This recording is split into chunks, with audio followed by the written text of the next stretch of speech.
Assalamualaikum warahmatullahi wabarakatuh.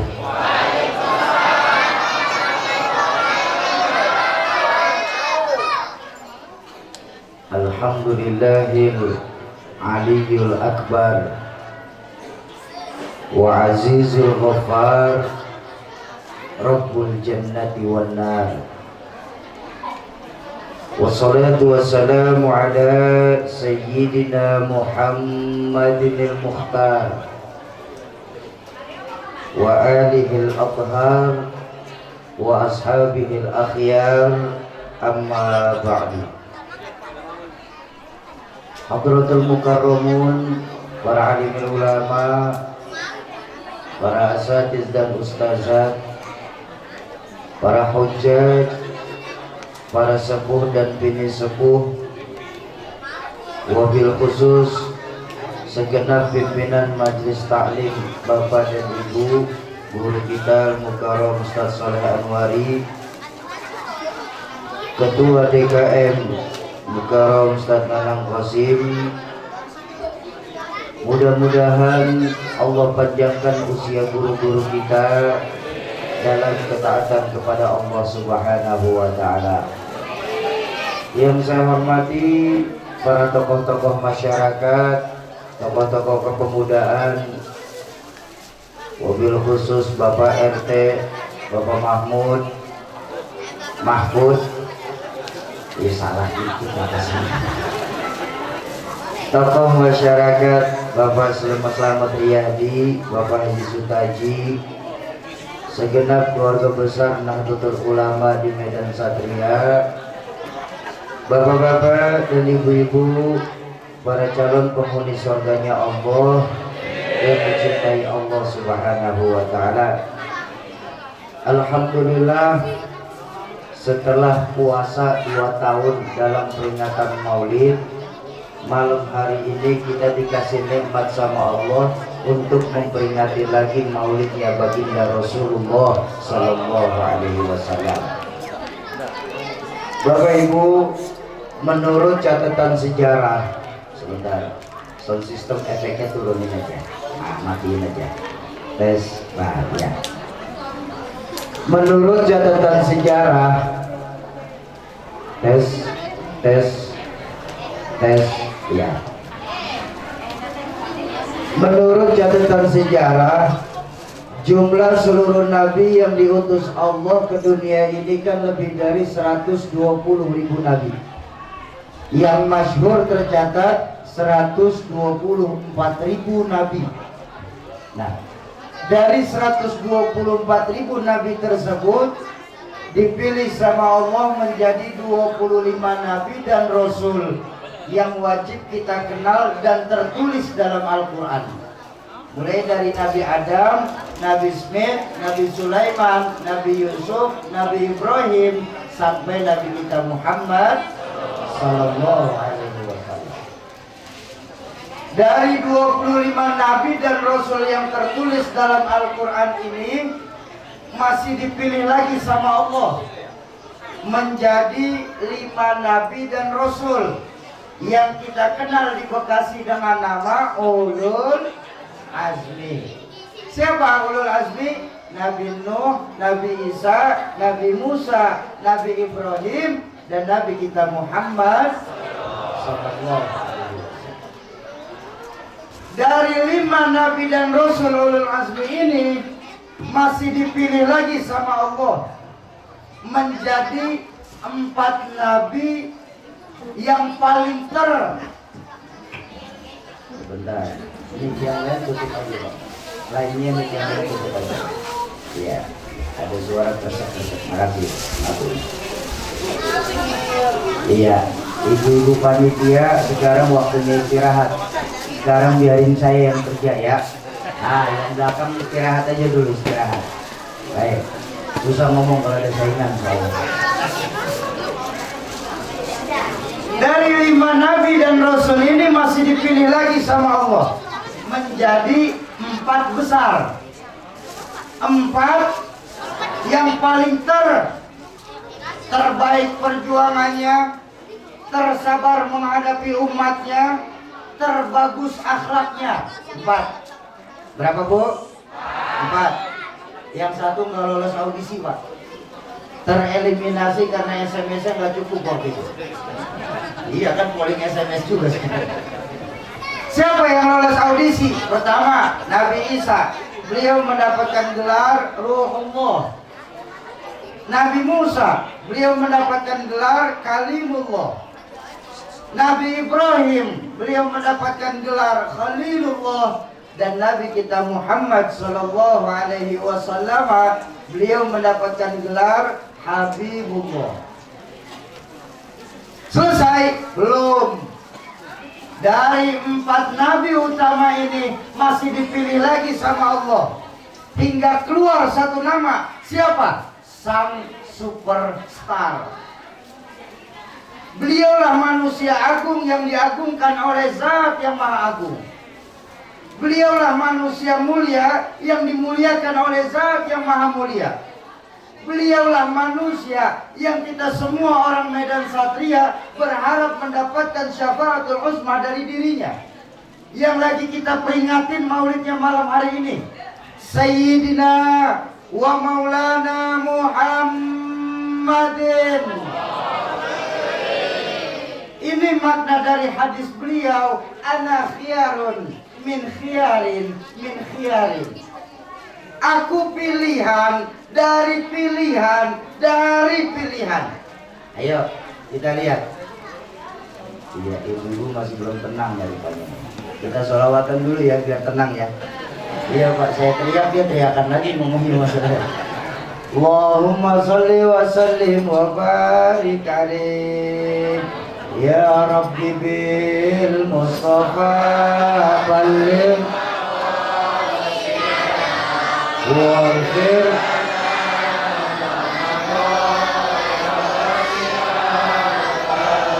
huwal habibul ladzi turja syafa'atuhu likulli hawlin minal ahwalil muqtahimi ya Rabbi Mustafa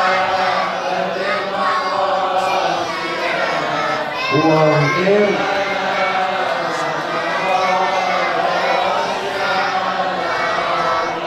Allahumma salli wa sallim wa barik alaihi.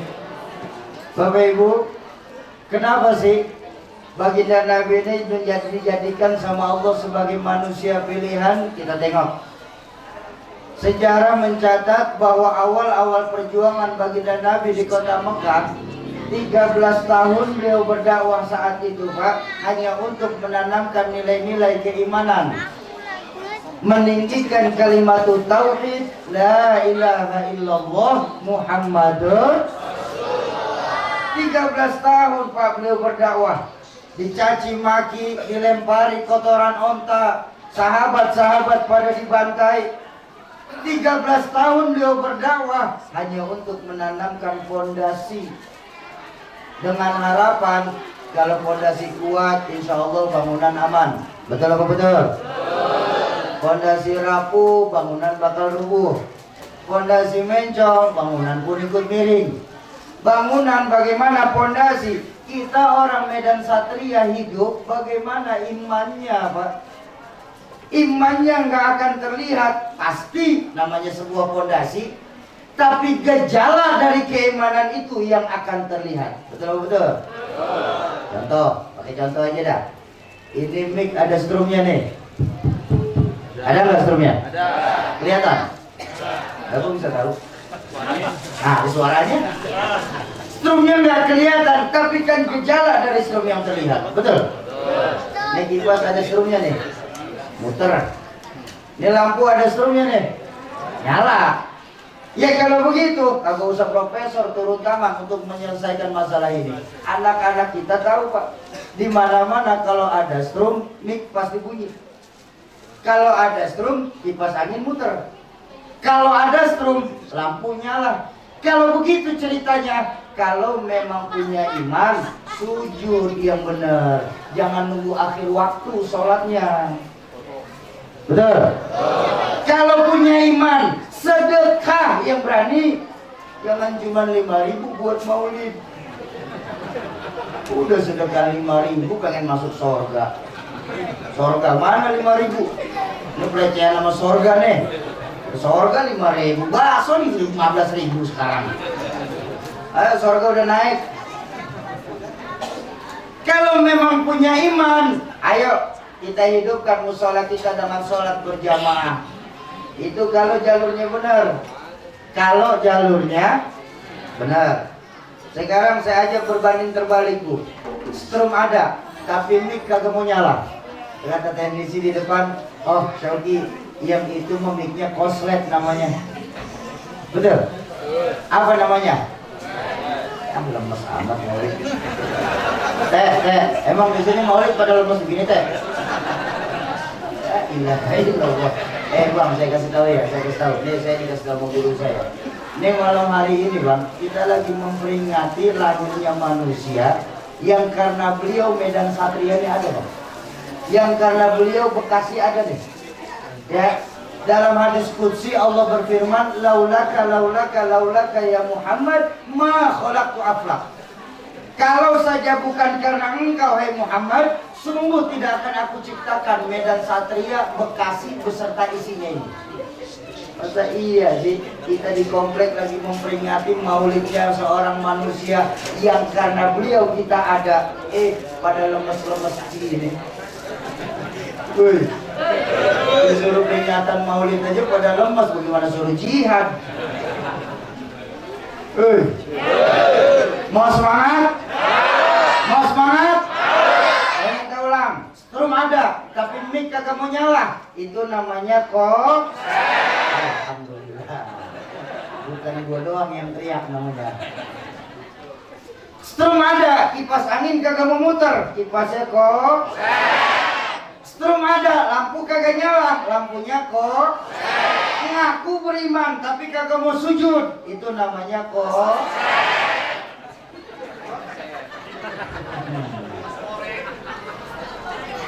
Ngaku beriman, rumah dekat musola bagus, nggak mau menghidupkan sholat berjamaah di musola. Itu namanya kok. Ngaku imannya gede, motor punya, mobil ada, sedekah maulid 5.000. Itu namanya kok. Koret itu mah. Nah, udah jelas nih. Ya, yang koslet di komplek kita nih kita benerin dulu. Supaya apa? Supaya komplek kita jangan sampai kebakaran karena ada yang koslet. Setuju?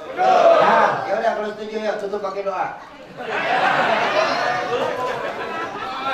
Lah, udah setuju semua mau ngapain? Sampai pagi. Berapa lama saya mesti ngomong? 3 jam. Sanggup? Kuat? Ibu benar kuat ya? Nah, katanya Pak, istrinya minta 3 jam. Kuat?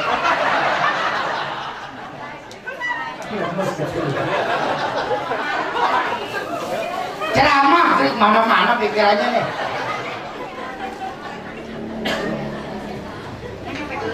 Ayo, baginda Nabi dalam berdakwah mengembalikan nilai-nilai keimanan kepada Allah Subhanahu wa Ta'ala.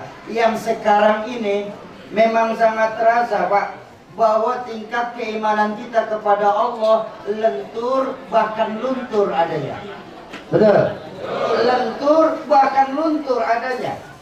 Sekarang ini betapa kita lebih sering mengkhawatirkan penyakit jasmani daripada ngobatin penyakit rohani. Coba kita di sini Pak, kalau kena penyakit jasmani, cepat-cepat kita cari dokter. Kagak cukup dokter umum, cari dokter spesialis. Kagak ada di Bekasi, kita pindah ke Jakarta. Nggak ada di Jakarta, pindah sampai ke luar negeri. Ngapain? Ngobatin penyakit jasmani. Padahal penyakit jasmani ini yang kita kena nih, paling cuma menghancurkan dunia, tidak sampai mencelakakan akhirat. Tapi penyakit rohani, dunia kita dijauhi, akhirat nanti kita akan dimintakan pertanggungjawaban di hadapan Allah Qadhi Rabbul Jalil. Betul? Nih, Ya maaf, kita sampai sekarang ini masih suka khawatir juga nih. Yang lagi kita lagi jalanin nih, udah 2 kali haul. Lah iya udah 2 kali haul. Apa namanya nih? Opet. Opet. Lah saya mau orang Betawi bang. Lah Betawi kan pakai e. Lah kopet kopet. Ya ini ngomong gua. Nih covid nih. Saya tanya, Bu, yang terparah dari orang kena covid itu apa? Paling mati. Selesai urusan bang. Betul kan? Maaf. Kalau begitu apa bedanya covid sama penyakit lain bang? Gagal jantung mati, diabetes mati, gagal ginjal mati, tidur sendiri bisa mati kok. Kalau di tengah jalan, saya coba-coba deh, bener-bener. Iya.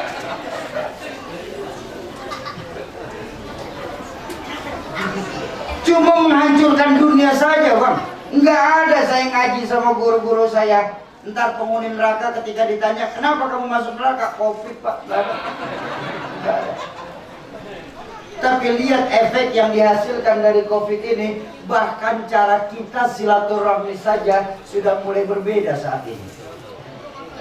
Padahal untuk penyakit jasmani Allah itu memberikan jaminan apa? Wa idza maritum fahuwa yashfin. Kalau saja kita sakit, yakin 1000% Allah yang akan menyembuhkan kita. Dokter, obat, tabib, masker, hand sanitizer cuma perantara. Tapi kita lihat efek dari Covid. Silaturahmi aja bang, itu sudah mulai berubah saat ini adanya. Iya kan?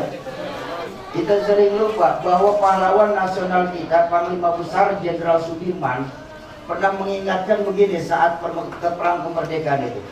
Islam kalau mau besar itu harus kuat.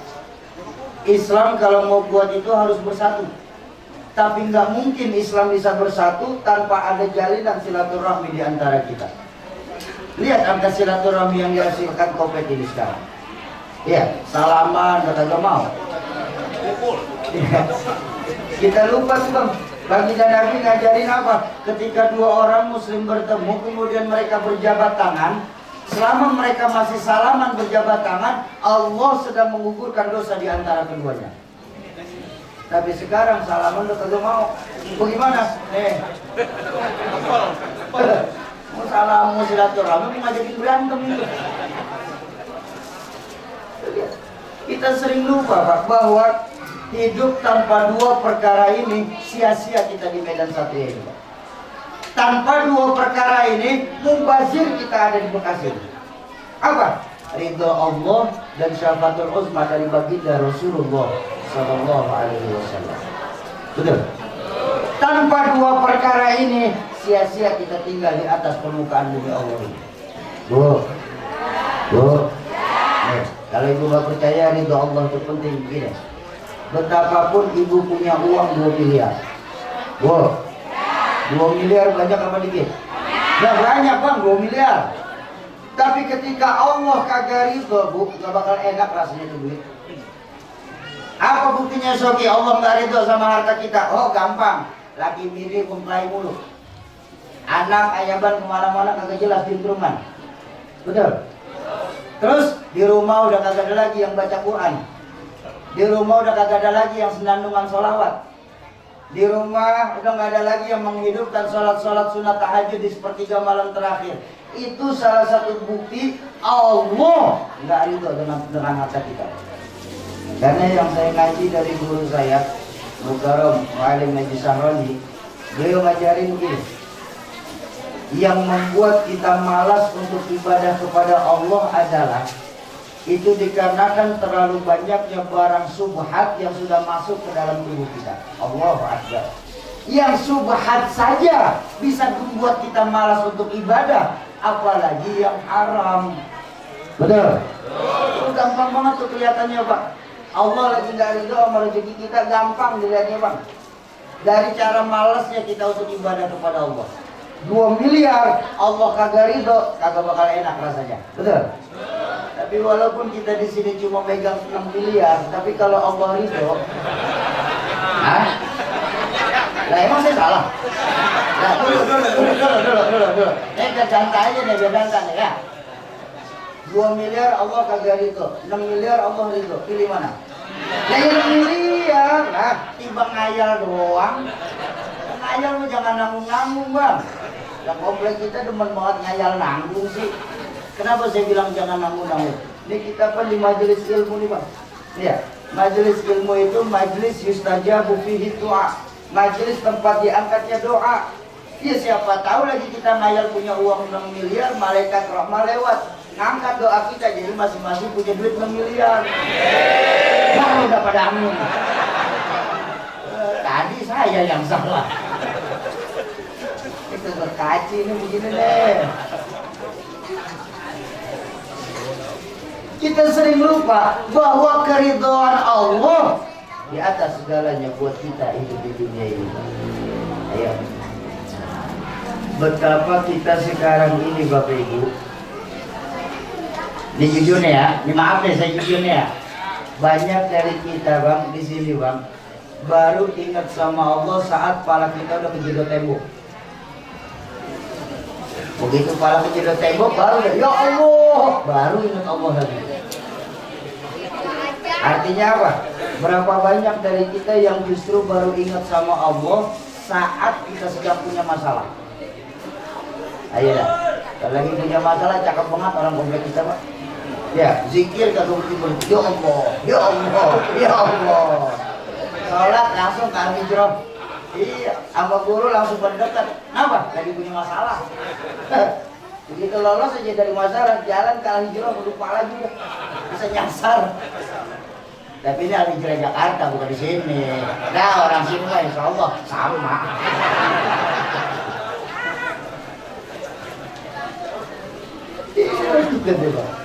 Baru ingat sama Allah saat kita punya masalah. Inilah yang menyebabkan iman kita diturun.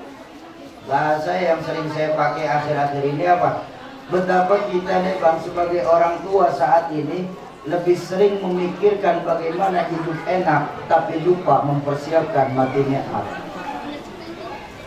Hidup enak perlu Bang, mati nikmat jauh lebih penting. Iman kita nih. Tapi wajar. Kenapa saya bilang wajar iman kita nih? Karena memang dulu ketika masih di pesantren, saya punya guru Rahmatul Abrar Kiai Nur Muhammad Iskandar SI. Beliau pernah mengajarkan kepada kami begini, bahwa yang namanya iman. Oke, lu dari tadi ngomong iman dulu, emang artinya iman apa Soki? Nah, artinya iman kalau diajari sama guru saya itu iqrarun bil lisan wa tasdiqun bil qalbi wa amalun bil arkan. Itu beriman. Diucapkan dengan lisan, dibenarkan dengan hati, dilakukan lewat perbuatan baik sehari-hari. Itu beriman. Ya.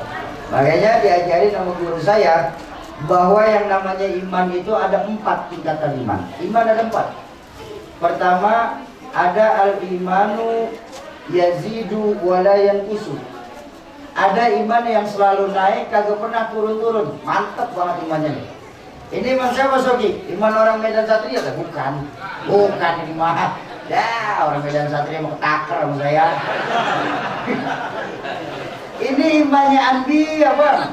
Imannya Nabi. Coba lihat Nabi. Semakin diuji semakin mantap imannya. Semakin digojlok semakin besar yakinnya sama Allah.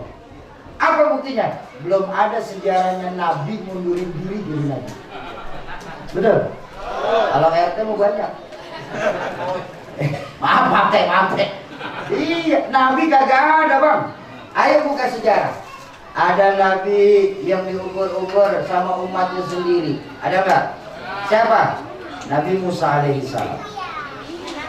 Ada Nabi yang sampai dicemplungin ke dalam api besar. Ada nggak? Siapa? Nabi Allah Ibrahim alaihissalam. Ada Nabi yang berdakwah itu justru ujian dakwah terbesar datang dari istrinya sendiri. Ada nggak? Siapa? Nabi Allah Lut alaihissalam. Ada Nabi yang dalam berdakwah ujian terdahsyatnya datang dari anaknya sendiri. Macam Nabi Allah Nuh alaihissalam. Bahkan baginda Rasulullah sallallahu alaihi wasallam sebagai manusia pilihan, beliau pun gak lepas dari ujian seperti ini, Pak. Apa ujiannya? Saat awal-awal berdakwah baginda Nabi, yang menentang dakwah baginda Nabi dan nyuruh berhenti datang dari paman tercintanya sendiri. Bahkan gak tanggung-tanggung. Tawaran yang ditawarkan paman Nabi saat itu, tawaran yang kira-kira kita orang Bekasi ini gak bakal bisa kita lewatin, Pak. Apa tawarannya Soki? Tawarannya dahsyat, Pak. 3 tak. Harta, tahta, wanita. Allahu Akbar. Saat itu karena belum ada kuota.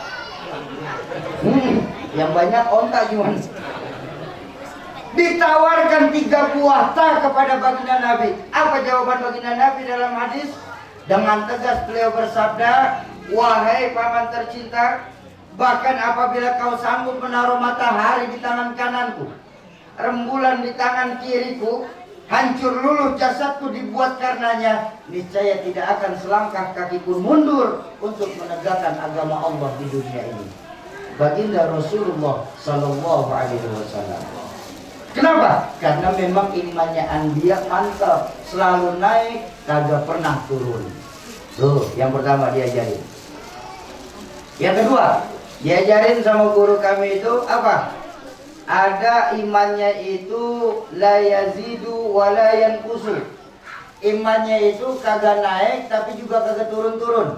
Stabil imannya nih. Keren. Stabil imannya. Ini imannya siapa, Soki? Ini imannya para malakut. Jadi maaf Bapak Ibu, kalau malaikat selalu berbuat baik, mereka nggak dapat pahala, Pak. Malaikat nggak pernah salah, Bu. Nggak usah kagum. Kenapa? Karena memang malaikat hanya diciptakan hanya untuk patuh dan tunduk atas perintah Allah. Betul apa betul? Betul. Ada malaikat yang semenjak diciptakan sama Allah, tugasnya untuk sujud. Sujud aja dia makan bangun-bangun sampai sekarang. Kagak pernah protes tuh, Pak. Nggak pernah malaikat yang ditugasin sujud isi dulu sama Tuhan mau ke WC dulu. Kagak. Sujud aja udah sampai sekarang. Ada malaikat yang semenjak diciptakan sama Allah, tugasnya untuk zikir. Zikir aja kagak berhenti-berhenti. Malaikat Israel. Apa tugas malaikat Israel? Nyabutin nyawa. Ya udah dicabutin aja itu nyawa, Bang. Mulai dari Nabi Adam sampai nanti hari kiamat, tugas malaikat Israel stabil, Bang. Nyabutin nyawa. Nggak pernah malaikat Israel bercanda sama nyawa orang. Ya dia kedet, ditaruh lagi. Nggak ada. Stabil aja iman malaikat itu. Dicabut aja, nggak ada urusan.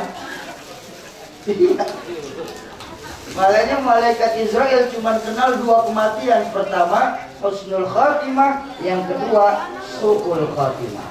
Tuh malaikat. Malahan. Dulu, ya dong. Pinggir dulu dong. Ya. Malahan ada seorang malaikat nih Pak, Bu. Ada seorang malaikat. Ya terus apa katanya? Iya terus kemarin matanya ganti bocah. Malahan ada seorang malaikat yang dari semenjak diciptakan sampai sekarang belum ada tugasnya, Pak. Tapi kagak pernah protes nih malaikat. Yang malaikat makan gaji buta, Pak. Nah bener-bener ini dari pertama kali diciptakan sampai sekarang belum ada tugasnya. Siapa? Malaikat Israfil. Nah, ayo dah. Ini makan gaji buta nih Israfil nih. Sampai sekarang belum tugas. Betul? Makanya jangan berharap malaikat Israfil bakal cek sound. Gua begitu cek sound selesai kita ke orang kasih, Pak. Kok bisa, Soki? Ya.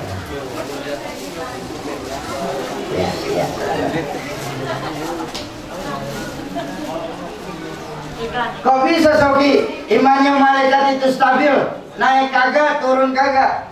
Masalahnya iman malaikat stabil itu, Bang. Malaikat cuma diberikan akal tapi kagak dikasih nafsu. Jadi kalau malaikat berbuat baik mereka nggak dapat pahala. Malaikat kagak pernah salah, lah kagak usah pakai heran. Kenapa yang udah tugasnya? Bahkan ada seorang malaikat bernama Azazil yang dia itu diusir dari sorga itu bukan karena membangkang perintah Allah, cuman karena sombong doang. Disuruh sujud sama Adam, yang lain pada sujud dia kagak mau. Malah protes sama Allah saat itu. Ya Rob, saya ini terbuat dari api, Adam ini dari tanah. Unsur api terbuat lebih mulia daripada unsur tanah. Masa iya saya harus sujud sama anak kemarin sore? Gengsi dong. Allah murka. Hei Azazil, sombong bukan tempat di sorga. Pergi kau ke neraka. Malaikat Azazil berubah nama menjadi iblis. Pak. Malaikat aja diusir dari sorga cuman gara-gara sombong. Kita di Medan Satria sombong pengen masuk sorga. Kemana urusannya ini?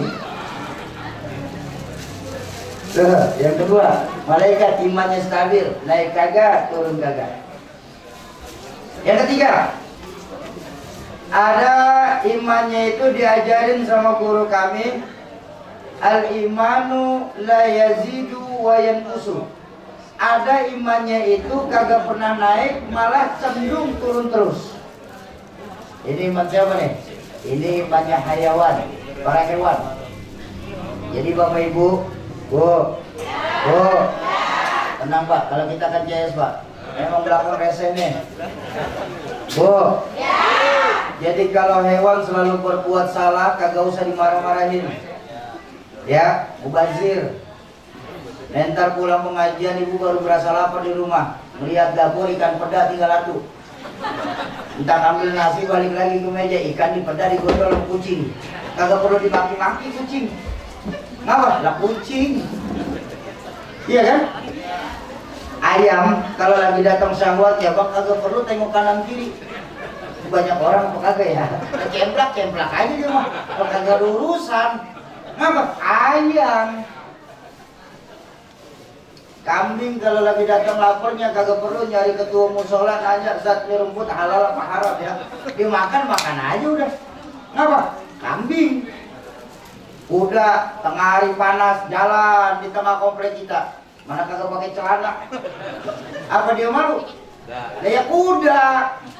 Jangan abang besok lihat kuda kagak pakai celana terus kelap pinggang. Dasar kuda kagak punya pikirannya.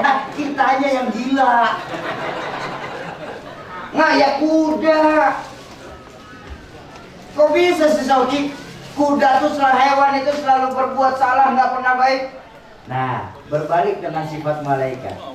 Karena hewan hanya diberikan nafsu, tapi kagak dikasih akal.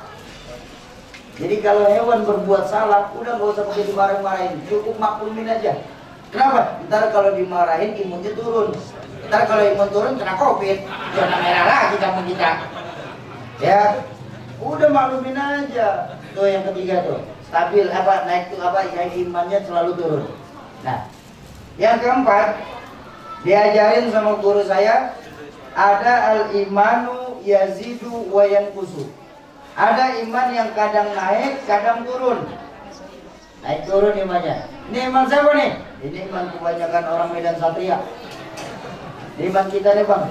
Maaf banget bang. Iman kita nih kalau kita mau jujur bang, masih iman tergantung sama siapa kita berteman. Betul kan nih? Kalau lagi berteman sama kiai-kiai cakep, iman orang kita nih leci kagak copot-copot, taruh kagak ganti-ganti, pengajian datang, apa? Kagak datang sama kiai. Tapi begitu keluar musola aja ada temennya lagi main judi online, ikut aja judi online lagi. Itu iman kita tuh. Makanya baginda Nabi mengingatkan bahwa seseorang itu bisa dilihat dari agama kawannya. Seseorang itu bisa dilihat dari agama kawannya bang. Bahkan orang tua saya pernah bilang bahwa untuk cari teman, carilah kawan yang bisa membuat kita benar, bukan yang selalu membenarkan perbuatan kita. Saya ulang, Cari kita kawan bang yang bisa membuat kita benar, bukan yang selalu membenarkan perbuatan kita. Oh begitu Sogi? Ya karena memang iman kita naik turun ya Pak. Maaf. Angka saja, nggak usah manusia, angka saja itu macam-macam jenisnya, betul? Paling tidak ada 3 jenis angka: angka matematika, angka sosial, sama angkanya Allah. Kalau angka matematika sifatnya mutlak dan gak akan pernah bisa ditawar, iya kan? Dulu saya kecil SD, diajari nama guru SD saya, 1 tambah 1, 2, 1 kurang 1, 0. Tuh dari SD tuh Pak.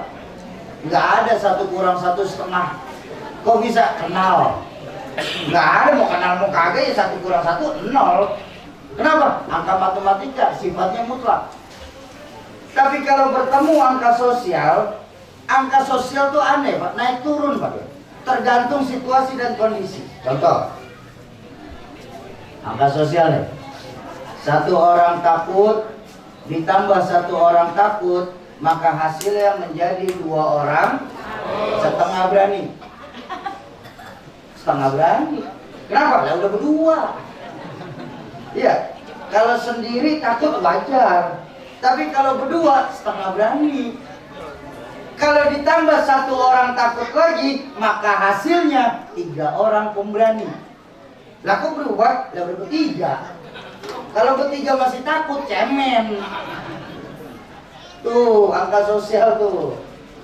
Tapi ada juga angka sosial ngajarin apa? 1 ekor musang ditambah 1 ekor ayam, maka hasilnya 1 ekor musang. Kemana ayamnya? Musang. Tuh angka sosial tuh berubah. Betapapun ada tambahan, lihat dulu tambahannya siapa. Artinya apa angka sosial mengajarkan kepada kita? Pentingnya memilih kawan begitu. Betapapun kita nggak punya duit buat beli parfum, tapi kalau kita berteman sama tukang minyak wangi, sesemprot 2 semprot mah kagak bakal ditagih sih duit. Iya kan? Ya. Tapi betapapun kita nggak melakukan kejahatan, tapi karena kita berteman sama penjahat, maka satu komplek akan menyangka kita bagian dari kejahatan itu sendiri. Ini bahayanya dalam memilih kawan. Hati-hati. Ini maaf. Kulit sapi yang baru dipotong, kalau Idul Adha sering lihat kan ya? Kulit sapi yang baru dipotong bang, kalau sendirian tuh jangankan kita pegang, lihatnya aja males. Bener ya? Tapi coba kulit sapi bertemannya sama Quran, jadi kantong Quran, numpang mujur bang. Sebelum dipakein ke Quran, diukur apa, disamak dulu. Selesai samak, disucikan. Selesai dicuci. Selesai dijemur. Selesai dijemur, diukur sama badan Quran. Udah diukur jadi kantong Quran, dipakein minyak wangi. Tuh kulit sapi ditaruhnya di tempat yang tinggi, diambil, dicium dulu ke kulit sapi. Kulit sapi yang ketika sendiri kita lihat aja malas, numpang mujur karena berteman sama Quran. Betul? Tapi coba kulit sapi bertemannya sama kayu, jadi beduh. Tuh, salah milih temen doang tuh bang. Ya, yang dia berteman sama Quran numpang mujur, diciumin, dipakein parfum. Yang dia berteman sama kayu lantaran jadi beduk, ya Allah, orang masih pada tidur pulas, subuh-subuh udah dikemplangin. Tuh, salah milih teman doang tuh. Makanya hati-hati kita dalam memilih kawan. Ya, hati-hati, iman kita nih naik turun bang. Iman kita naik turun. Kalau lagi cakep iman kita, Allahu Akbar. Jadilah kita orang komplek ini malaikat berpotongkan manusia. Amin. Tapi kalau lagi rendah iman kita bang, maaf, jauh lebih hina daripada hewan. Na'udzubillah tsumma na'udzubillah. Apa buktinya Sogi? Kalau lagi rendah iman kita lebih hina daripada hewan. Tengok, sebuas-buasnya, segalak-galaknya seekor sapi, makanannya tetap rumput. Nggak ada sapi galak makanan hamburger. Nggak ada bang, nggak ada. Segalak-galaknya, sebuas-buas seekor sapi, makanannya tetap rumput. Tapi kalau kita manusia sudah buas, Allahu Akbar, jangankan cuma rumput, APBN dimakan, bansos ditelan.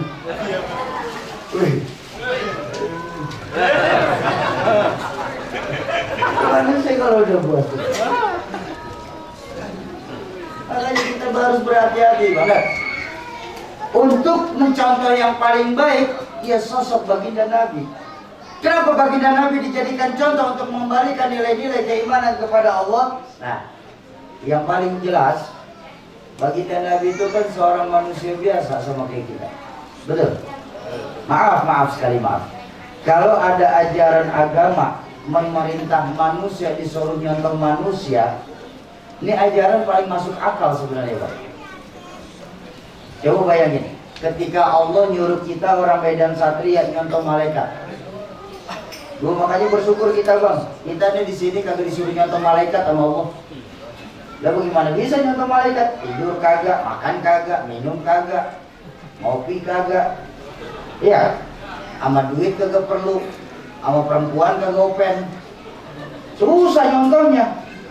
Baginda Nabi seorang manusia biasa, tapi walaupun baginda Nabi seorang manusia biasa, beliau bukan manusia pada umumnya. Bahkan dalam Al-Quran sendiri, baginda Nabi diperintahkan, "Qul innama ana basyarum mithlukum." Katakan kepada mereka, hai Muhammad, bahwa engkau seorang manusia biasa sama kayak mereka. Tapi yang membedakan kita sama Nabi itu jelas, Bang. Apa? Baginda Nabi yuha. Beliau membawakan wahyu untuk disampaikan kepada kita orang Bekasi. Ini yang bedain kita sama Nabi. Jadi nggak bisa sementang-mentang Nabi seorang manusia biasa terus nyamain sama diri kita, Bang. Sampai peringatan Maulid dikata haram. Ini na'udzubillah tsumma na'udzu. Ini kan kalau saban bulan Rabiul Awal, Rabiul Tsani, ini nongolnya masalah kayak begini nih. Maulid bid'ah, Yasin tahlil kagak boleh, ngirimin Fatihah ke ruh haram. Na'udzubillah saya bilang. Sampai saya pernah didatengin sama saudara-saudara saya. Soki, apa? Saya pengen tahu jawaban aja deh. Jawaban apa, Bang? Itu sebenarnya ruh dibacain Fatihah pahalanya nyampe apa kagak? Saya bilang, Bang, 2021 masih nanya ruh dibacain Fatihah nyampe apa kagak? Emang kagak ada yang lain apa? Udah jawab aja. Mau tahu jawaban saya? Iya, nyampe. Apa buktinya? Lu tadi minta jawaban, sekarang minta bukti. Ya, di mana-mana kan harus ada pembuktian supaya kita berbaik sangka.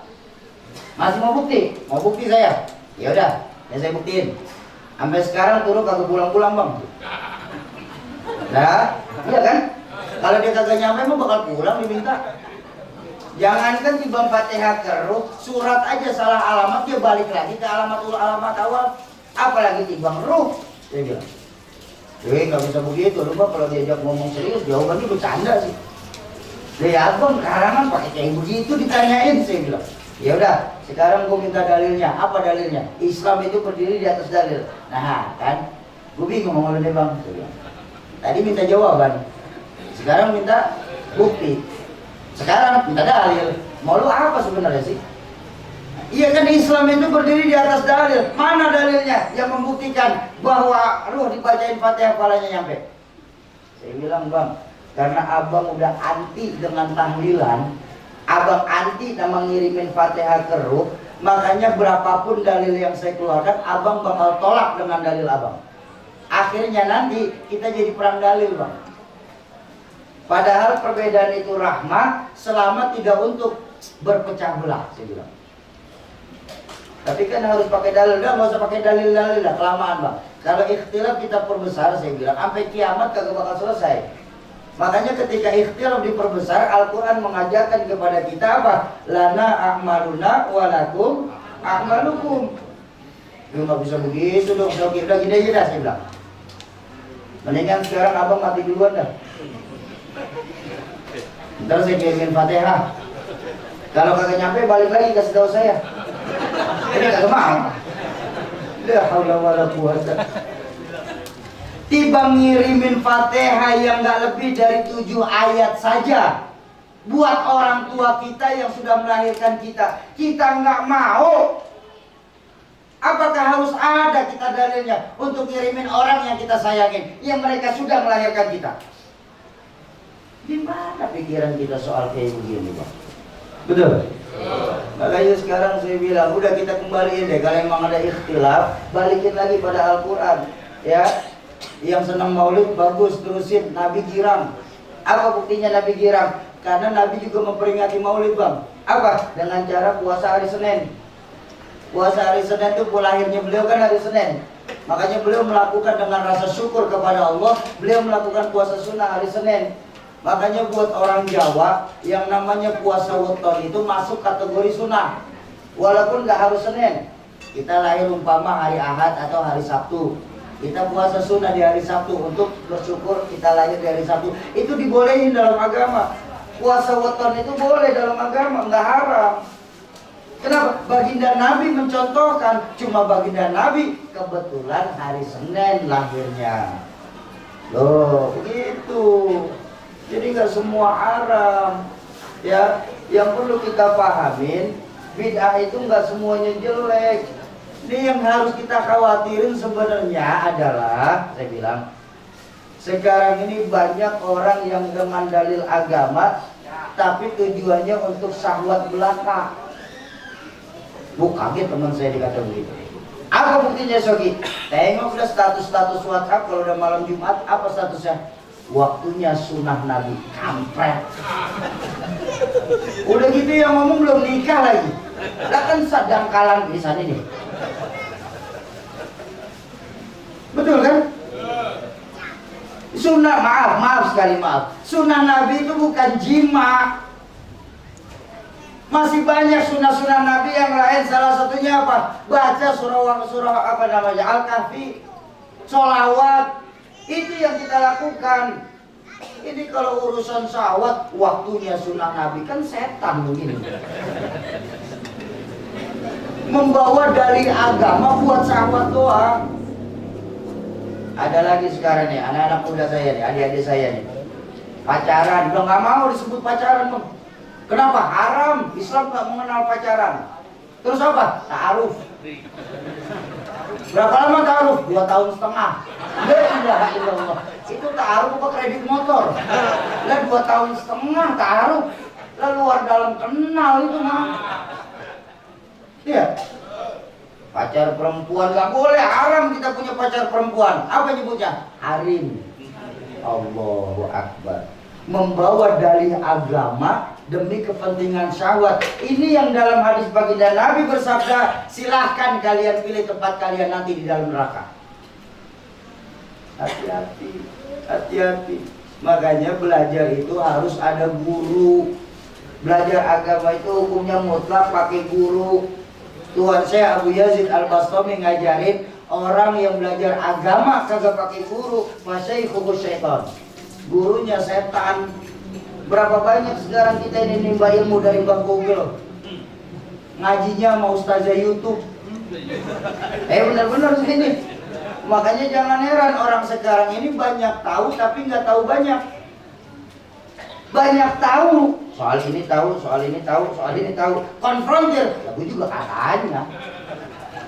Baru ngaji bab katanya, sudah berani mengkafir-kafirkan amalia-amalia saudara-saudara kita, orang tua kita, dan guru-guru kita. Ini yang bahaya. Makanya mumpung nih, terutama buat adik-adik saya nih, mumpung di tengah-tengah kita masih banyak ulama-ulama. Yang saya yakin di Medan Satria ini, guru-guru kita ini, sanad teguran beliau ini mutawatir, sambung menyambung sampai ketemu di baginda Rasulullah Sallallahu Alaihi Wasallam. Mumpung. Oke, berarti belajar dari internet jelek? Saya nggak bilang jelek. Ada nggak? Saya bilang belajar dari internet jelek. Ada nggak? Nggak ada. Belajar dari internet nggak jelek, tapi juga tidak semua yang di internet itu bagus. Internet ketika kita mempunyai sanad guru, hal yang tidak kita pahami, kita bisa tanyain langsung sama guru kita. Internet mempercepat pencarian. Ya saya nih maaf kehabisan bini mak. Bentar, mak mana mak? Wih, mana wih? Pulang bareng pulang. Tadi minta 3 jam. Ayo bangun, gue bacain lagi dah. Nih, tahadusan binikmah. Ya saya nih, guru-guru saya nih. Nggak mungkin dalam bersilaturahmi kemana-mana Pak, harus nenteng-nenteng kitab. Betul? Nah, internet itu mempermudah pencarian saya. Oh, saya malam hari ini di Musola Al-Hijrah nih. Apa temanya? Maulid. Saya tinggal buka tadi di mobil cerat Maulid. Seret kebuka semua. Oh, ini yang saya pernah belajar. Kita ngambil hadisnya ini, dalilnya ini. Ketemu, mempercepat pencarian. Tapi ketika internet kita tidak punya guru, maka apapun yang terpampang dalam internet bakal kita telan mentah-mentah. Iya kalau benar. Kalau salah, ini yang bahasa hadis berkata, baginda Nabi bersabda, dolu, fadolu. Sesat, iya kalau sendiri. Kalau ngajak orang lain, menyesatkan. Hati-hati deh. Makanya mumpung masih banyak ulama-ulama kita di sini, ayo kita ambil sanad perguruan kita. Kita benerin lagi sanad perguruan kita, rapihin lagi sanad perguruan kita sekarang ini. Mumpung masih banyak ulama-ulama. Ini sekarang kita nggak begitu bang. Maaf sekali, maaf. Kita sekarang ini masih menganggap ulama itu ilmunya ikhlas. Ya Allah, salah banget bang. Nah, saya ngomong ya, ini maaf saya ngomong ya. Keikhlasan guru-guru kita nih cuma milik beliau sama Allah bang. Kita ke guru-guru kita ini bang, jasa tetap hitungannya. Ini kan sekarang sedih. Kita ini di komplek ini kalau mau jujur lebih menghargai seekor burung beo daripada ulama. Naudzubillah bang. Burung beo yang timbang bisa assalamualaikum aja. Assalamualaikum, assalamualaikum. 4 juta orang berani bayar. Beo pase kagak, ngerti kagak. Assalamualaikum 4 juta bang. Benar? Lagi kayak kita nih, assalamualaikum fase, baca kitabnya mantep, nerangin kitab 4 lembar, memenir bibir. Keluar dari musola 150.000. Udah gitu keluar sendalnya hilang lagi. La ilaha illallah. Rapuk wadah. Mumpung masih banyak ulama-ulama kita. Ya. Kita kembalikan lagi nilai-nilai agama semenjak dini dalam rumah tangga kita. Ini sekarang prihatin kan Bu. Betapa adik-adik saya ini sekarang ini, karena mereka sudah tidak lagi belajar agama pakai guru. Ya mau ngandelin sekolahan sekarang bang. Pelajaran agama di sekolah itu cuma 4 jam mata pelajaran. Sekarang bahkan udah 2 jam mata pelajaran. 2 jam mata pelajaran itu 1,5 jam hitungan waktu normalnya. Apa yang bisa didapat dari 1,5 jam pelajaran agama selama 7 hari? Dan akhirnya untuk memenuhi kebutuhan agama anak-anak kita, mereka belajar agama kalau pakai guru, langsung buka internet. Ini bahaya. Makanya jangan heran kalau sekarang ini anak-anak muda kita mengalami degradasi moral dan mental anak-anak kita. Nih, saya kasih tahu buat bapak-bapak Bu. Saya kasih tahu dikit. Agama-agama lain, kalau ingin menghilangkan Islam dari Bekasi, kata usah pakai naruh bom Pak. Nggak perlu nurunin tentara untuk nembak mati umat Islam yang ada di Bekasi. Mereka juga nggak bakal berani bang nyerang Islam secara terang-terangan di Bekasi. Kenapa? Kita punya tokoh yang biasa membakar semangat kita. Siapa? Rahmatul Abrar Kiai Nur Ali. Orang Bekasi bilang, gue mau biar kagak sholat, tapi agama gue lu hina, nyawa gue tatakin. Tuh kita tuh, betul. Nggak akan berani mereka macam-macam secara langsung. Kita mayoritas masih umat Islam di Bekasi ini, betul. Tapi jangan lupa Pak, Bu, mereka itu licik. Mereka gunakan taktik dan strategi habis-habisan untuk menghilangkan Islam dari Bekasi tercinta kita ini. Apa strategi yang mereka terapkan? Yang paling kelihatan, dijauhkan anak-anak muda kita dari agamanya. Tuh yang dijalani sama mereka tuh Pak. Berhasil apa enggak? Berhasil. Betapa sekarang ini adik-adik kita, Pak, anak-anak kita, generasi-generasi muda Islam yang ada di Bekasi saat ini, selangkah demi selangkah sudah mulai dijauhkan dari agama. Banyak dalam pemikiran anak-anak kita, Modernisasi harus dibarengi dengan gaya hidup yang ke barat-baratan. Betul? Ngomong harus gaya orang barat. Bahasanya barat, nyanyi pun orang barat. Yang dia sendiri kagak ngerti artinya. Kenapa? Biar modern. Makanya jangan heran berapa banyak sekarang timbul dalam pemikiran anak-anak kita itu. Loh, kalau belum pernah mabuk sampai nyemplung ke got, belum bisa lu disebut generasi modern lu. Loh, kalau belum pernah ngelem iPhone, belum bisa disebut generasi modern. Loh, kalau belum pernah ngerasain yang namanya pil PCC, plaka, sabu-sabu, ekstasi, gorilas, belum bisa disebut generasi milenial. Para pemuri-pemuri muslimah, kalau belum pernah kalian melakukan yang namanya kumpul sapi, lo udah jarang kebo, yang banyak mas sapi sekarang. Kalau adik-adik muslimah saya belum pernah melakukan yang namanya free love, free sex, summon living, one night stand. Artinya tapi udah kayak doang bang. Cinta satu malam. Belum bisa kalian para pemudi-pemudi muslimah disebut generasi zaman now. Sedikit demi sedikit, selangkah demi selangkah mulai dijauhkan anak-anak kita dari agamanya. Coba lihat Allah. Saya bilang tadi, menurunnya moral dan akhlak anak-anak kita sekarang dengan dalih kemajuan zaman. Berapa banyak sekarang anak-anak kita kalau disuruh sama orang tua sering banget dilangkang, diomongin baik-baik sama orang tua, mereka jelas-jelas melakukan perbuatan salah, dibilangin, demen banget nyautin omongan orang tua. Ada nggak yang kayak gitu? Yang mana? Oh, di sini nggak ada. Di sini nggak ada. Di kampung saya banyak. Di kampung saya banyak yang gitu bang. Anak muda melawan orang tua bu. Tapi di kampung saya, bukan di sini, ya bu ya. Bu, memang di kampung saya banyak. Bukan di sini ya bu. Di kampung. Agak jadi jauh. Agak jadi jauhan. Udah jelas-jelas mereka melakukan perbuatan salah, demen banget balikin omongan orang tua. Urusan apa mama? Yang mabuk kan saya mak. Saya beli minuman pakai uang saya. Saya minum di kamar saya. Mau minta Uber perkara urusan saya. Apa yang pakai repot? Udah diem aja lah mak. Tuh ada tuh teman-teman kita kalau dibilangin nyautin begitu tuh. Ada nggak? Urusan apa ma bang? Yang main judi saya. Saya main pakai uang saya. Saya main di kamar saya. Mau kalah menang perkara saya kan kagak pakai ngutang. Yang main cabe-cabean saya. Saya open BO pakai akun saya. Saya gerus cabe di kamar saya. Mau kepedesan mau kagak lah kan perkara saya, ngapain sih pada pakai repot sih? Oh ada anak-anak kita kalau dibilangin nyautin begitu tuh. Ada nggak? Ini di peringatan Maulid baginda Nabi malam hari ini.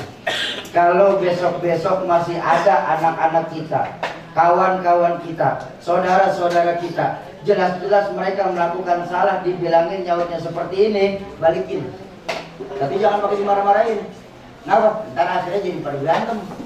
Udah cukup senyumin, tapi balikin, kasih tahu. Bagaimana balikinnya? Iya bang, yang mabuk emang abang. Yang main judi online juga abang.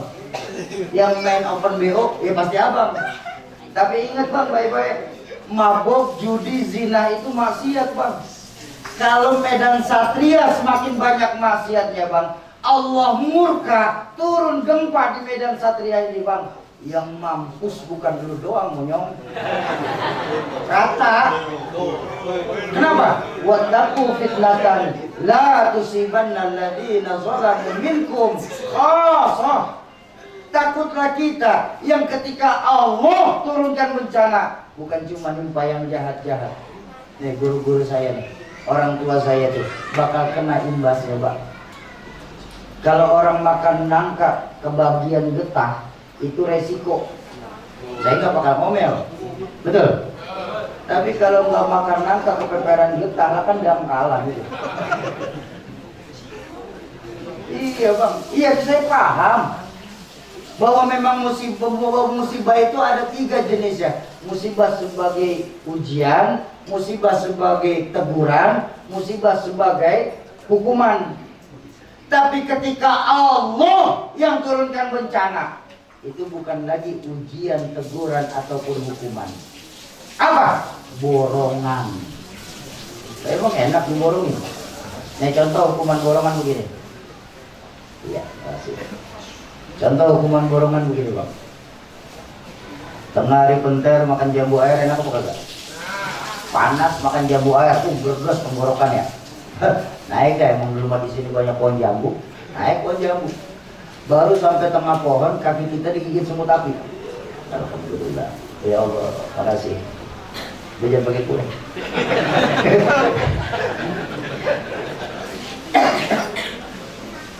Baru sampai tengah pohon kaki kita digigit semut api. Kita tengok, banyak juga nih semut. Kita turun ke bawah, ngapain? Ambil koran. Koran kita bubet-bubet, kita bakar. Udah koran nyala apinya, kita balik ke pohonan. Ngapain? Sepohonan yang namanya semut api kita bakar. Betul? Betul apa betul? Yang gigit atu bang. Yang gigit itu semut lain kalau kedengaran lagi protes tuh. Yang gigit tuh temen gua nggak ikut-ikut. Cuma kita nggak mau tahu asal semut gua bakar. Allah kalau kasih bencana begitu bang. Berapa banyak ulama-ulama kita hilang tertelan tsunami di Aceh. Berapa banyak guru-guru ngaji hilang tertelan gempa di Padang, di Pangandaran, dan banyak tempat-tempat lain yang tanah longsor. Kalau saja, kita bicara kalau saja baginda Nabi masih ada di tengah-tengah kita, saya yakin 1000% Allah nggak akan nurunin bencana Pak di tengah-tengah kita. Kenapa? Karena memang baginda Nabi rahmatan lil wa makana Allahu liyu'adzibahum wa anta fihim. Sungguh Allah tidak akan menurunkan bencana di tengah-tengah mereka selama engkau Muhammad masih ada di tengah-tengah mereka. Tapi kan kita harus sadar Pak, baginda Nabi udah nggak ada di tengah-tengah kita. Baginda Nabi udah nggak ada di atas permukaan bumi Allah. Baginda Nabi adanya sudah di bawah permukaan bumi. Maka beruntung kita Pak, bersyukur kita kepada Allah. Ayat Qur'annya masih sambung. Apa sambungannya? Wa makana Allahu mu'adzibahum wa hum yastaghfirun. Dan Allah tidak akan menurunkan bencana di tengah-tengah kita selama di tengah-tengah kita masih banyak yang istighfar. Ayo kita tolak bencana yang datang ini dengan memperbanyak istighfar kepada Allah. Ya Pak. Maaf. Baginda Nabi itu kan manusia yang paling bersih hatinya. Betul apa betul? Paling mulia akhlaknya. Dosanya sudah mendapatkan jaminan ampun dari Allah.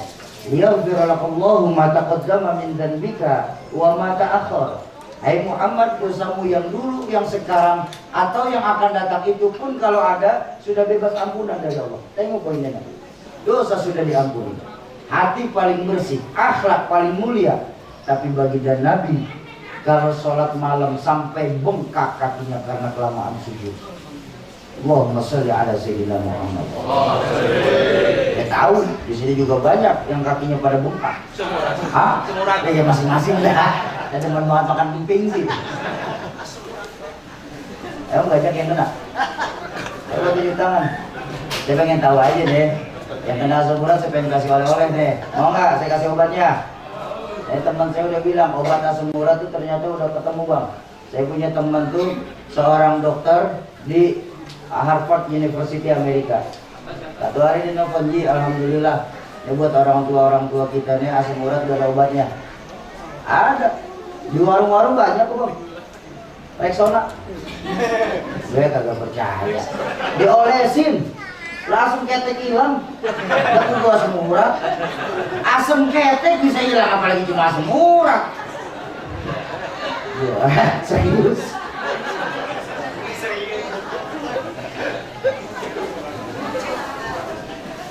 Ya, itu bercanda aja mah. Ada yang Ya lagi pada serius-serius amat sih. Dia mau nak. Ada yang saya mau bilang, ini mau beneran ini. Baginda Nabi Bu, yang dosa sudah jelas-jelas dapat ampunan saja. Beliau istighfar itu sehari 100 kali. Wa fi riwayatin sab'ina marrah. Riwayat lain mencatat 70 kali sedikitnya beliau istighfar. Ini maaf Pak, maaf. Ini kita dosa setiap saat bertambah. Kesalahan kita setiap waktu meningkat. Mampukah kita ini di komplek kita ini sehari istighfar 100 kali? Sanggup? Ya, 8 orang. Sanggup? Insya Allah. 100 juga nggak perlu cash kok. Kalau 100 berat langsung dicicil boleh. Emang kerudung majlis doang bisa dicicil? Lah istighfar boleh dicicil Pak. Bener. Habis subuh, astagfirullah, 20. Ntar siangan dikit Bu, sambil masak, sambil mikirin harga sembako lagi pada gila-gilaan, sambil bikin cabai, mulek, 20. Ntar habis maghrib bareng-bareng sekeluarga di rumah, astagfirullah, 20. Sambil nemenin anaknya belajar, astagfirullah, 20. Tambahin duit bocah, nemenin bocah tidur, astagfirullah.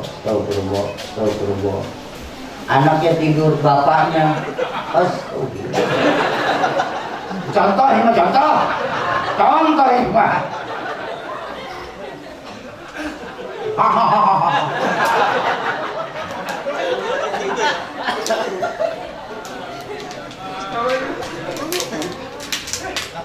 Istighfar serius boleh, santai sambil dilaguin kan nggak apa-apa istighfar dilaguin. Boleh nggak istighfar dilaguin? Boleh istighfar dilaguin. Sambil nyapu tuh, baca lagu istighfar tuh. Astagfirullah Rabbal baraya, astagfirullah minal. Ayo sama-sama. Astagfirullah Rabbal baraya, astagfirullah. Kurang kompak, belakang belum istighfar. Kencang aras Allah dengan istighfar malam hari ini. Astagfirullah.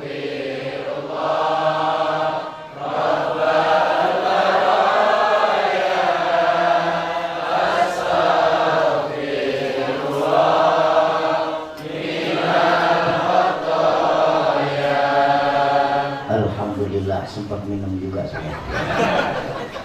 Saya aus. Lah ibu nyengir dong kering. Ibu saya yang teriak. Iseng banget aus. Nah yang di belakang jangan ngomong barangan, saya demen no. Pak Sauki pintar ya, apa? Dia yang aus kita suruh istighfar rame. Saya Betawi bang, saya aja ogah apalagi kalah gue. Bapak-bapak dan ibu-ibu jamaah ma'asyiral muslimin dan muslimat, para calon penghuni surganya Allah yang dicintai Allah Subhanahu wa taala. Ayo kita rutinkan baginda Nabi kita sebagai suri teladan. Yang pertama ya, membalikan ridha Allah. Yang kedua, mengharapkan syafaatul uzmah dari baginda Rasulullah sallallahu alaihi wasallam.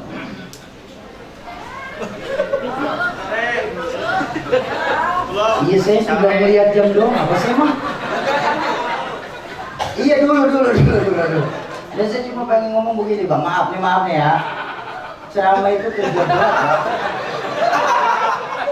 Bener-bener walaupun sama-sama duduk, abang lihat dari tadi tangan nunjuk kagak ngasuh-ngasuh. Otak mikir ngomong apa lagi gua.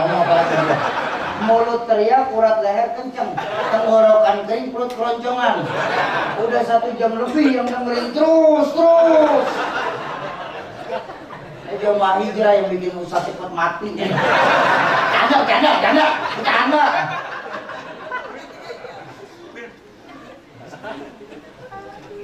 Pulang ya. Apa? Yang kedua, syafaatul uzmah. Ini yang penting. Saya mau cerita sedikit tentang syafaatul uzmah. Nih Pak, Bapak Ibu, Adik. Nanti. saat dunia ini hancur sehancur-hancur. Langit-langit yang ada di atas itu, planet-planet yang ada di atas langit bertabrakan satu sama lain. Gunung-gunung yang ada di sekeliling kita ini berterbangan laksana sebuah kapas. Hari itu bang, hari itu semua yang bernama makhluk hidup mati kompak bareng tanpa persiapan. Namanya kiamat. Mudah-mudahan kita nggak ngalamin itu. Amin.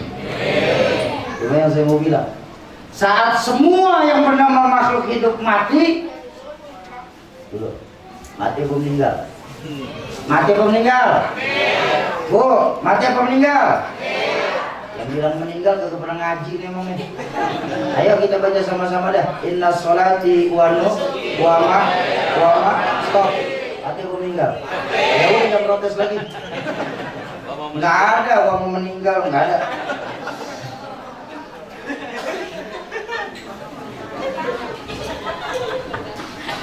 Saat semua yang bernama makhluk hidup mati, hari itu bang, Allah patroli sendirian. Allahu Akbar. Allah patroli sendirian. Seraya bersabda saat itu Allah, Limanil mulkul yaum. Hei, siapa penguasa hari ini? Mana yang dulu pernah ngaku-ngaku jadi Tuhan? Mana yang dulu pernah melakukan pelecehan kepada ayat-ayatku? Mana yang dulu pernah menabuh genderang perang kepada wali-waliku di dunia ini? Mana itu Fir'aun? Mana itu Namrus? Mana itu Adolf Hitler? Mana itu Benito Mussolini? Mana itu Ahok? Ahok tersebut.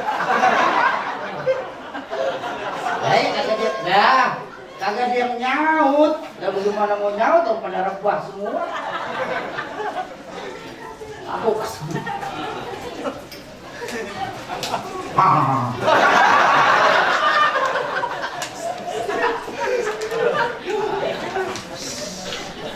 Lalu Allah melanjutkan firman-Nya, La ilaha illa ana, bahwa memang sesungguhnya tiada Tuhan selain aku, kata Allah.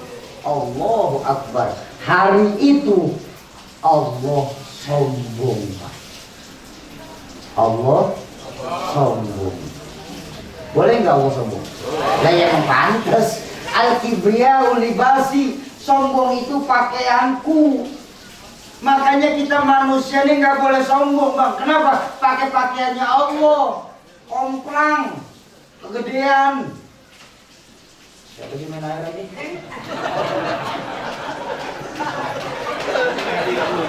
Ada aja dah.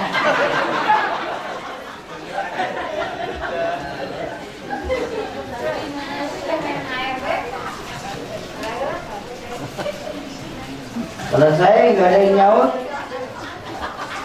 Mulailah Allah bangkitkan kembali makhluk-makhluknya. Tentu yang pertama kali dibangkitkan sama Allah para malaikat. Setelah malaikat dibangkitkan semuanya selesai, dibentuklah kepanitiaan akhirat.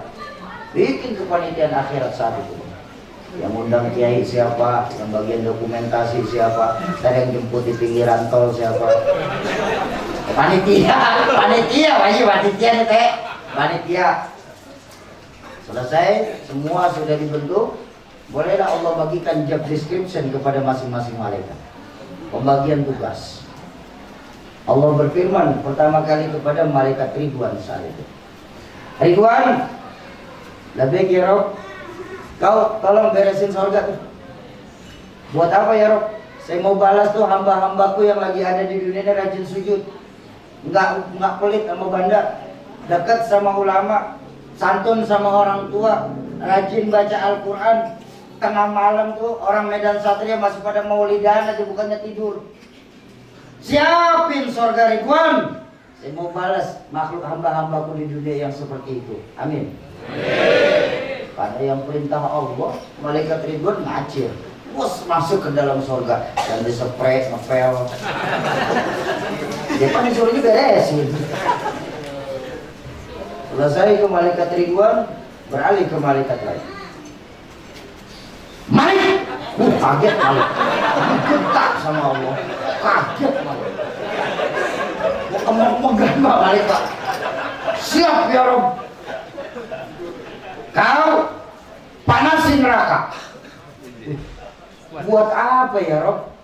Saya mau balas tuh, saya mau bakar tuh makhluk-makhluk lu yang lagi ada di dunia ini. Gak mau sujud, galak sama ulama, pantatnya gatal kalau ke majelis taklim, kerjaannya saban hari nyekek botol, banting kartu, judi online. Panasin neraka Malik, saya mau bakar makhluk-makhlukku yang lagi di dunia kemarin begitu. Allah, karena dibentak sama Allah lebih kencang dari malaikat Ridwan. Wus, masuk ke dalam neraka. Cetek, cetek. Ah, gasnya habis. Sembarangan aja deh. Emang neraka pakai gas apa? Ini mah biar kegambar aja bang. Gasnya habis, gasnya habis. Orang neraka pakai gas. Selesai kedua malaikat tersebut, beralih ke malaikat selanjutnya. Nah, Jibril, Mikail, siap ya Rob? Kau masuk ke dalam surga. Kau berubah sound system. Ada mic yang menyala lagi kayaknya. Tes. Nah, Jibril, Mikail, siap ya Rob? Kau masuk ke dalam surga. Apa ini ya Rob? Ambil sebuah kendaraan yang bernama Buraq, terus turun ke dunia, cari di mana kekasihku Muhammad, jemput, bawa ke dalam surga. Wah, karena yang perintah Allah, masuklah Jibril Mikail ke dalam surga. Keluar bertiga, Jibril Mikail Buraq, turun ke dunia, suruh nyari kuburan. Allah, dunia udah hancur-hancuran Pak, disuruh nyari kuburan, nyari Bekasi kalau ketemu. Suruh nyari kuburan, malah jalan kayak kekenderan, ya dunia hancur. Dia minggir dulu bentar ke pinggir jalan, mau pindah tuh bentar. Oh, ya iya, ngobrol lah, balik ngopi. Kata Jibril, il, akan nikah, il, tahu il. Mana kuburan Nabi? Gelap begini nih. Lalu keduanya saat itu langsung sujud Pak. Mohon pertolongan Allah. Atas pertolongan Allah, kebuka kuburan Nabi. Bangun Nabi dari kubur. Allahu Akbar. Kayak orang ngomong tidur Pak. Kucek-kucek mata Nabi. Tengok kanan Jibril, tengok kiri Mikail. Bertanyalah baginda Nabi kepada dua malaikat ini. Ayu yaumi hadza ya Jibril. Jibril, ini hari apa? Hadza, kata Jibril, ma wa'ada Rahman. Ini hari yang sudah ditentukan sama Allah. Muhammad, kaget baginda Nabi. Kiamat Jibril. Dia kan nggak mungkin kebentak lagi Pak. Ya kualat malaikat Jibril ngebentak Nabi. Kiamat Jibril.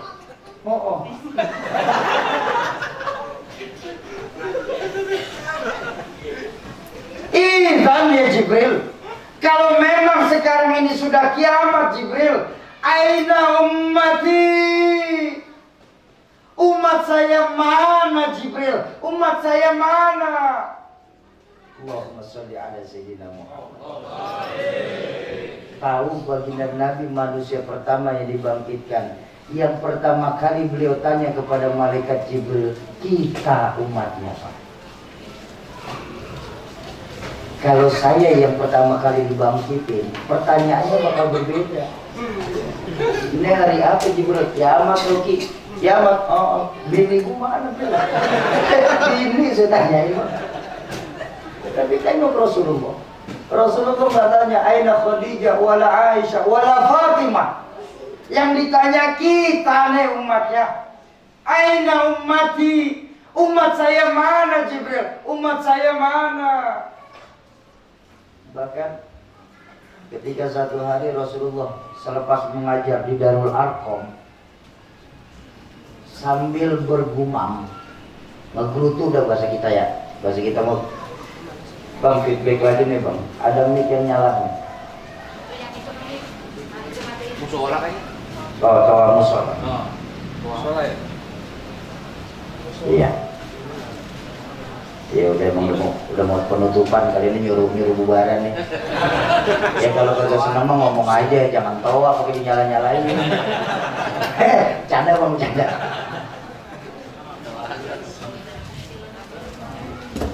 Satu hari ketika selesai ngajar, Rasulullah bergumam sendiri.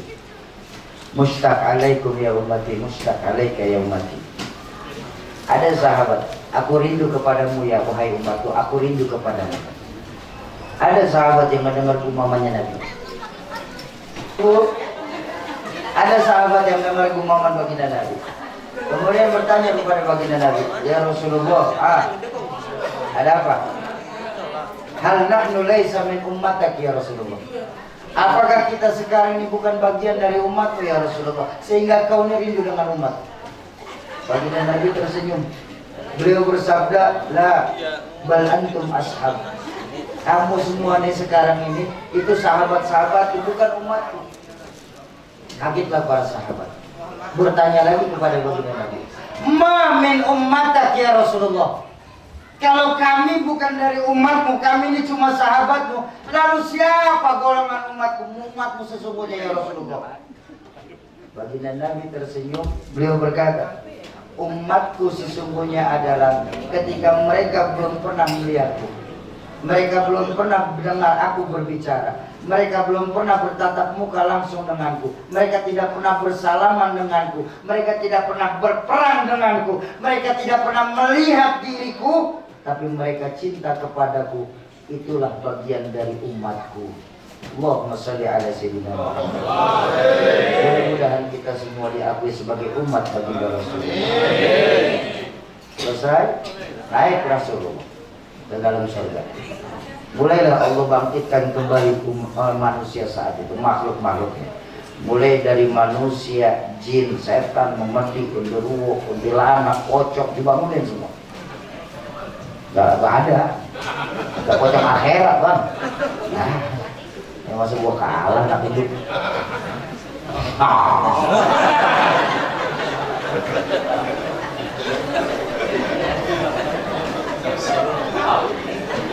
Selesai, semua dibangunin, bolehlah dipanggilin.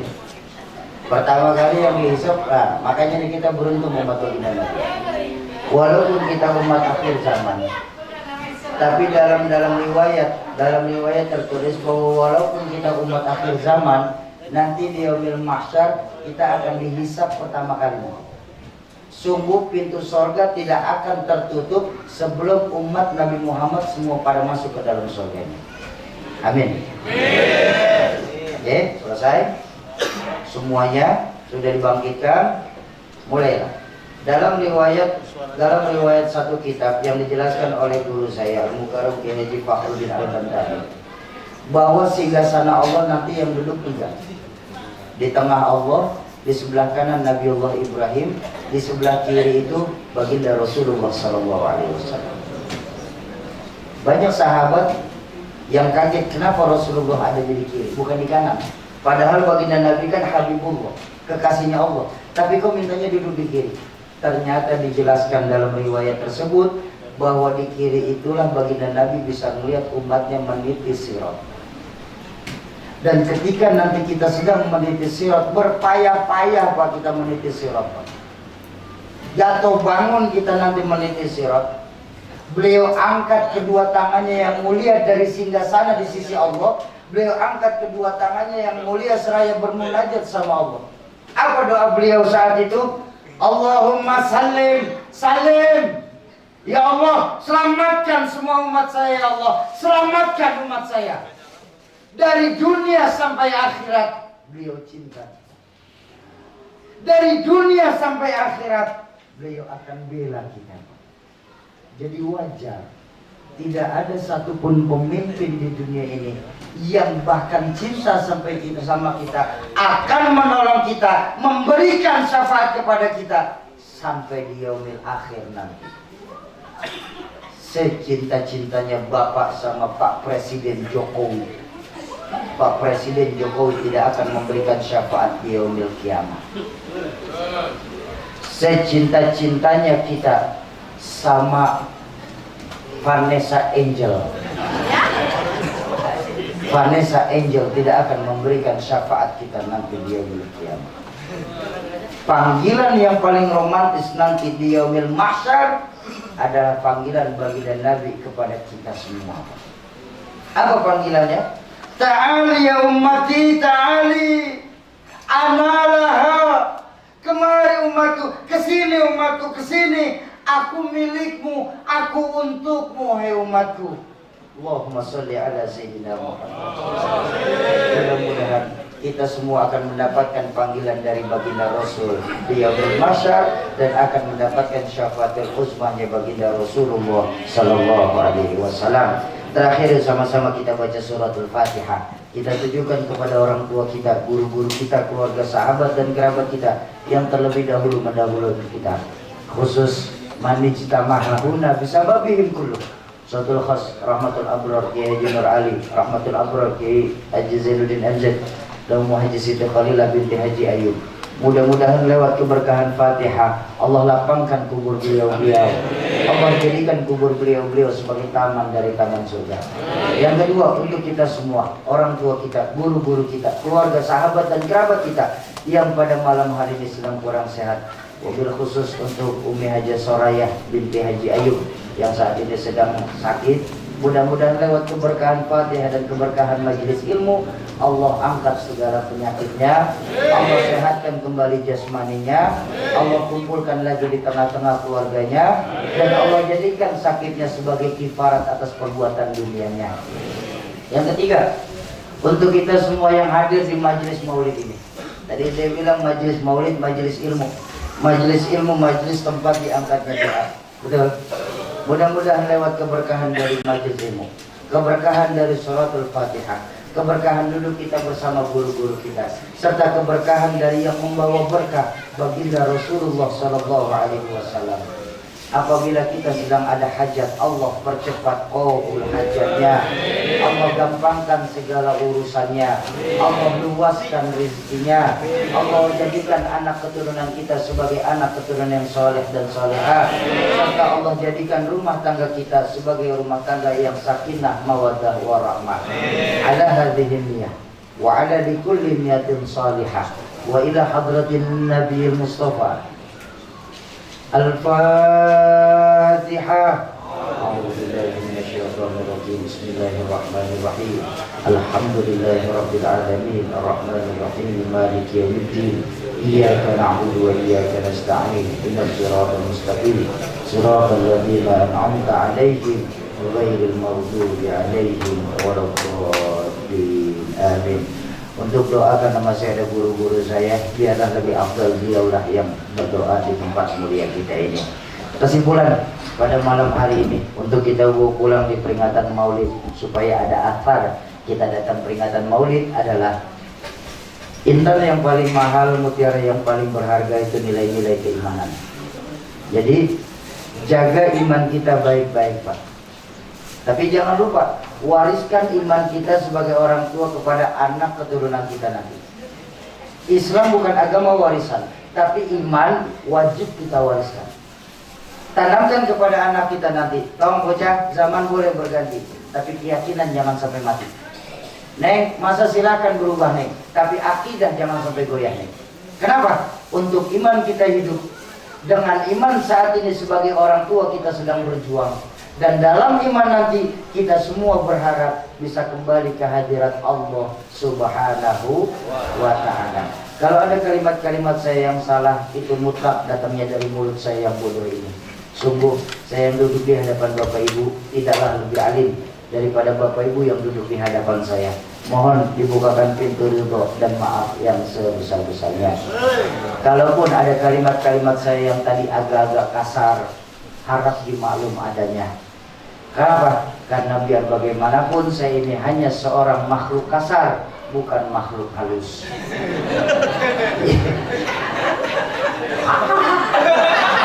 Terima kasih kepada segenap panitia peringatan Maulid Mushola Al-Hijrah. Terima kasih buat PRT yang tadi sudah jemput saya.